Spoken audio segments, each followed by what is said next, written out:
सरपंच साहब ने ऐसा खेला कर दिया कि एलिमिनेटर से पहले वो जो चौथा स्थान है ना, उसके लिए टेंशन बढ़ गई केकेआर और आरआर की।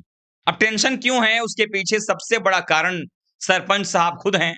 ये टीम पिछले 6 मैचेस लगातार हार करके आ रही थी और इस मुकाबले को जीतना इतना जरूरी था कि अगर हारते तो उसी समय इनके नाम के आगे ई लग जाता, यानी कि एलिमिनेटर वाला ई नहीं, एलिमिनेट होने वाला ई। और यही हुआ यहां पर पंजाब के कप्तान नहीं, हमारे सरपंच साहब ने 51 गेंदों में 101 रनों की ऐसी नाबाद पारी खेली जिसमें 5 छक्के भी थे, जिसके दम पर पंजाब किंग्स ने 197 रनों का पीछा 200 रन बना करके कर लिया 2 ओवर रहते हुए। और ना सिर्फ ये रन का पीछा किया है, बल्कि 2 ओवर रहते चूंकि पीछा किया है, लखनऊ का तो कुछ नहीं बिगड़ा, लेकिन 2 टीमें टेंशन में आ गई, केकेआर और साथ में आरआर की टीम। अब आप कहेंगे आरआर की टीम क्यों? कारण उसका यह कि आरआर की टीम अगर पंजाब हारी होती ना, तो आरआर आखिरी मुकाबले में भी, यानी कि पहला मुकाबला जो दिन का खेला जाएगा, उस मुकाबले मुंबई से हारने के बाद भी मैच में बनी रहती। लेकिन अब अगर हारेंगे तो उसी टाइम पर टाटा बाय बाय हो जाएगा। इसीलिए आरआर ये सोच करके अब हैरान परेशान है, टेंशन में है कि अगर पंजाब हार गई होती तो हम हारने के बाद भी 14 अंकों पर रहते और फिर हम दिल्ली से उम्मीद करते कि वो केकेआर को हरा दे और 14 पे हम क्वालिफाई कर जाते। लेकिन अब वो ऑप्शन जो है वो खत्म हो चुका है। यानी अगर आरआर हारी तो उसी टाइम पर वो बाहर हो जाएंगे, क्योंकि 15 अंक ऑलरेडी पंजाब के पास में है। फिर लड़ाई पंजाब और केकेआर के बीच रह जाएगी। और पंजाब के जीतने से केकेआर टेंशन में इसलिए है क्योंकि जो पंजाब का नेट रन रेट है वो 0.31 पर जा पहुंचा है और केकेआर का जो नेट रन रेट है वो 0.01 पर है।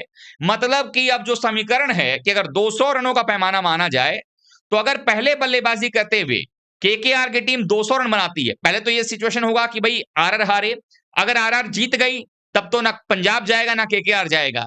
लेकिन अगर आरआर मान लिया जाए कि मैच हार जाती है, तो आरआर उसी समय बाहर हो जाएगी, 14 अंक ही हो पाएंगे उनके, तो 15 वाली टीम के बीच लड़ाई होगी।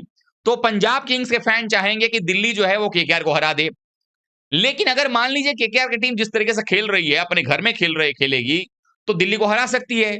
तो पंजाब किंग्स के फैन ये चाहेंगे, और केकेआर की टेंशन सबसे बड़ी ये है कि अगर ये 200 रन का पैमाना माना जाए कि केकेआर अगर पहले बल्लेबाजी करती है केकेआर और 200 रन बना देती है, तो उनको ये मुकाबले में पंजाब के नेट रन रेट को बीट करने के लिए दिल्ली को 123 रन से पहले रोकना पड़ेगा, यानी 77 रनों या उससे ज्यादा की जीत हासिल करनी पड़ेगी।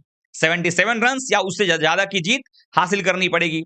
लेकिन अगर उल्टा हुआ कि पहले दिल्ली ने बल्लेबाजी किया और 200 रन बना दिए दिल्ली ने, तो उस केस में वो 200 रन का जो आंकड़ा है वो कोलकाता नाइट राइडर्स को 12 ओवर और 1 गेंद, यानी 73 लेजिटिमेट डिलीवरीज, 73 गेंदों में चेस करना पड़ेगा।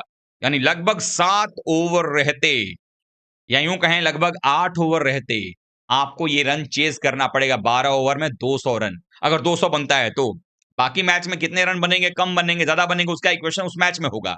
लेकिन पंजाब किंग्स की इस एक जीत ने और उनके नेट रन रेट ने आरआर की भी नींद उड़ा दी है और केकेआर की भी नींद हराम कर दी है।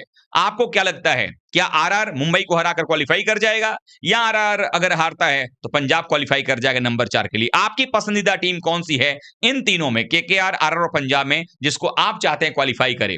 जरूर बताइएगा। वीडियो को लाइक भी कीजिएगा, शेयर भी कीजिएगा। और हाँ दोस्तों, वीडियो आप लोग पूरा देखते हैं लेकिन फॉलो नहीं कर रहे हैं, फॉलो भी जरूर करिएगा।